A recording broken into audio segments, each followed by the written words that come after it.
Čia Linas Agro mitų griovėjai. O šiandienos mitas, kad visi mikrobiologiniai produktai vadinami tik švęsto vandenėliu. Dilgėlių nuovirų.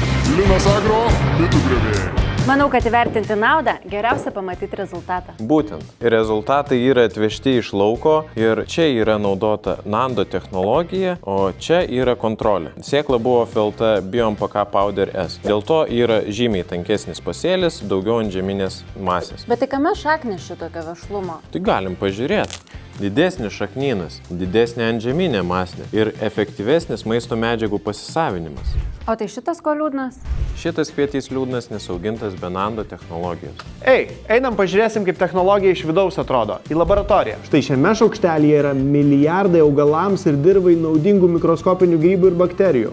Bet kaip to įsitikinti? Laboratorijoje siekiama nustatyti, kad kiekviena mūsų partija būtų kokybiška ir atitiktų mūsų aukštus standartus. O tai kaip jūs čia skaičiuojat? Parodysiu. Trečia bakterija, keturi.